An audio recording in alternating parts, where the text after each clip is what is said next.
देशभरात गाजत असलेल्या वैद्यकीय प्रवेश परीक्षेतील नीट पेपरफुटी प्रकरण, शिक्षक पात्र टीईटी परीक्षेतील गैरप्रकार, वाढती महागाई तसेच राज्य आणि केंद्र सरकारच्या विविध धोरणांविरोधात काँग्रेस पक्षाकडून येत्या आठवड्यात मोठे जनआंदोलन करण्यात येणार असल्याची माहिती माजी मंत्री व काँग्रेसचे ज्येष्ठ नेते ॲडव्होकेट पद्माकर वडवी यांनी पत्रकार परिषदेत दिली।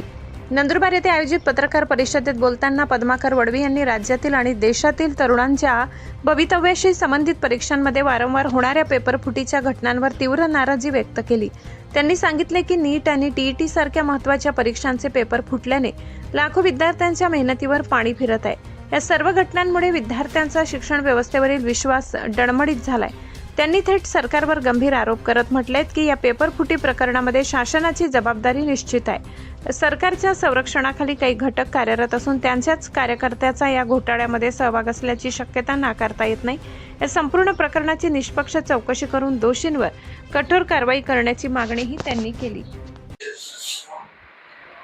या ठिकाणी आपल्याला सर्व माहिती आहे की भारत सरकारचं, भाजप सरकारचं, केंद्र सरकारचे धोरण आहे, ते धोरणच मुळात या महागाईला जबाबदार आहे। की जसं की गॅसचे या ठिकाणी किमती वाढल्यात, पेट्रोल डिझेलच्या किमती वाढल्यात, या ठिकाणी खतांच्या किमती वाढल्यात आणि एकूणच या सर्व जे इंधन आहेत, ऊर्जा करणाऱ्या जे कंपन्या आहेत त्याच्या ठिकाणी महागाई वाढल्यामुळे इतर बाजारात सुद्धा फरक पडला आणि जे काय जीवनावश्यक वस्तू आहेत, तेल असेल, नंतर अन्नधान्य असेल, त्याच्या किमती वाढल्यात आणि एकीकडे शेतकऱ्यांच्या किमती कमी झाल्या। शेतकऱ्यांच्या शेतीमालाला भाव नाही, मात्र मार्केटमध्ये आलेल्या ज्या वस्तू आहेत त्याला भाव वाढतायत, कारण याला केंद्र सरकारची धोरणं जबाबदार आहेत, राज्य सरकारची धोरणं जबाबदार आहेत।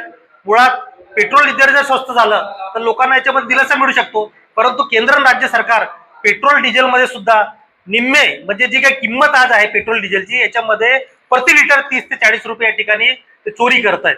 आणि अशा प्रकारचे धोरणांमध्येच, कार्यक्रमांमध्ये चोरी करून, या ठिकाणी योजनांमध्ये चोरी करून या ठिकाणी हे सरकार चाललेलं आहे।